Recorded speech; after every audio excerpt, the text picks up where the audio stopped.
Welcome back. Well, let's take a look now at some of our social media trends for this week. With me today, Siyabonga Africa. Siya, welcome. Thanks for your time. Thanks for having me.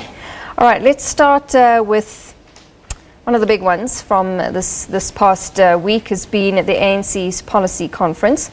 A lot coming out of it, yet at the same time they seem to get stuck on one particular topic, which was the white monopoly capital versus monopoly capital. And not only that, but as much as it wasn't a leadership conference, leadership issues still sort of came into the spotlight. Definitely. If we start from the beginning, though, last week Friday is when it kicked off, which was an interesting day, or evening, I should say, with the ANC gala. Yes. Some interesting memes came out from the gala event itself, when pictures from the events, and they showed that the wine was, actually from a white-owned wine farm. So that one really got Black Twitter talking. Okay. So as you can see, some interesting memes. People talk about radical economic transformation not really happening if what we're being served is white wine. And then, of course, into the National Policy Conference itself over the last couple of days, which ended on Wednesday. Springing from that gala event, it really was an interesting couple of days. We had some interesting revelations coming from some state agencies, like the State Security Agency, the Minister, David Mahloba, admitting that they knew beforehand that Vuwani was going to explode. So that one really got people talking. What else did they know that they did not want to, divulge? And then also, of course, the big debate, white monopoly capital versus monopoly capital. In the end, it seemed as though monopoly capital was what was the preferable term. But of course, the president coming through on his final address saying that white monopoly capital is still being debated at the branch level. So I guess we'll only see in December when that debate will actually end. And then, of course, just the whole debate about factionalism. The president really trying to say that they need to end factionalism and focus on bringing unity back into the party. So it was an interesting policy conference, but in effect just a precursor to the December conference itself. So we had some great reporting from our producers on the ground there. As you can see, some of the tweets from Mama Bonya and Dini, who are from the digital news desk. They were really on the ground, and we really got some interesting stories coming out of the National Policy Conference, like that revelation by David Mahloba. Yeah. Okay, let's look at a big ruling that came out yesterday, and I see we've got the breaking news strap that SANEF has granted indictment against BLF. We'll get to that in a moment. Let's first talk about the big ruling that happened yesterday in terms of the ICC ruling on the failure of the South African government to arrest Sudanese President Omar al-Bashir. An interesting ruling. I don't think many people expected that. Yeah, it really was something that South Africans were cognizant of, yet at the same time not so much. We, as the ICC ruled, we failed in our obligation to arrest him when we should have in 2015. But at the same time, we weren't exactly condemned to a harsh sentence. They didn't send us to the UN and the Security Council, which they've done before to other countries that have failed in arresting other wanted human rights violators. So it was an interesting ruling in that one aspect. At the same time, a lot of Africans were are very much against the ICC because they see it as being very biased against African leaders and the African continent.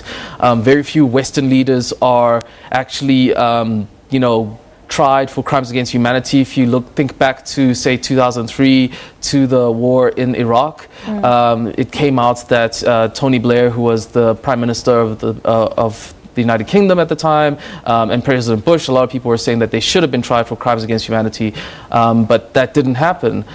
So it's a very contentious issue, whether we should really listen to what the ICC, says about our own leaders when they can't even pass judgment on Western leaders themselves. So a lot of local people just, questioning the fact, that we are still in the ICC, that we are still a signatory of the Rome Statute.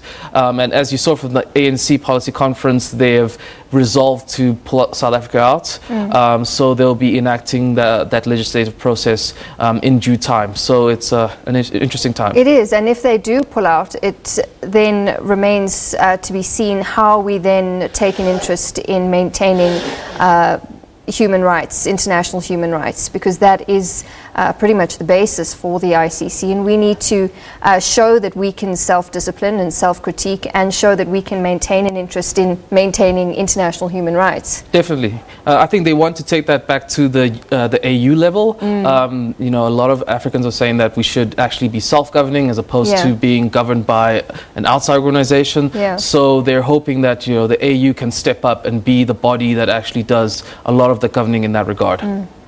Okay, let's move to Suna Fenta, one of our own that we lost. She was part of the SABC 8, and I think she would be somebody who would probably be outside court today with this very important SANEF judgment for us as journalists.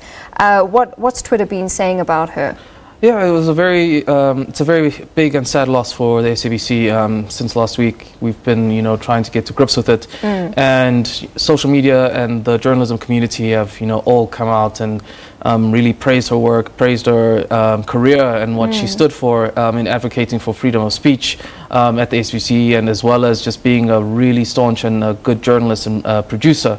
And yeah, definitely would expect her to be at the SANEF court ruling. She's, you know, one of those who would have, you know, really been standing and, you know, really being happy with what was ruled on. And so, yeah, yesterday we had a memorial service for her at the SABC, where people had an opportunity to, you know, celebrate her life, celebrate her career, and celebrate the person. So, you know, we do mourn her loss, but we hope to carry on her legacy. And I think she'd be extremely happy at this this ruling. SANEF granted that indictment against the BLF. Yes. And I mean, even that must have been trending quite a bit on Twitter. A lot of journalists wearing black and with the black sashes. Yes. I mean, they... And going into this judgment, they were pretty confident, but so too were the BLF, saying that they are not going to back down. So it'll be interesting to see how they then react to this.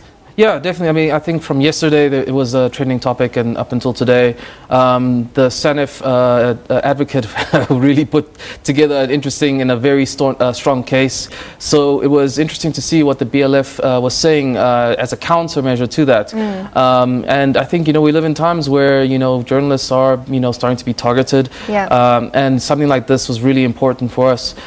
So the journalism community and those who do believe in freedom of speech, who do believe in freedom of the press, were really, you know, pro the judgment and hoping that, you know, this interdict would go through. Whereas, of course, the Twitter bots related to BLF, or some people who are, you know, pro BLF, were, you know, saying that journalists, you know, they should be backing down, and, you know, that they, you know, the BLF has every right to protest the journalism community. So it's you know, tit for tat kind of thing. He says, she says.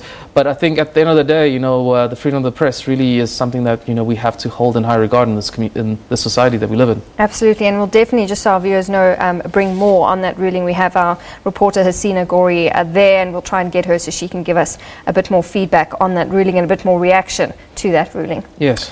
All right, Sia, I think we have to leave it there. We've run out of time. Thank you so much for that. Our Siyabonga Africa, our digital news producer, with me on a Friday, going through some of our trending news topics this week.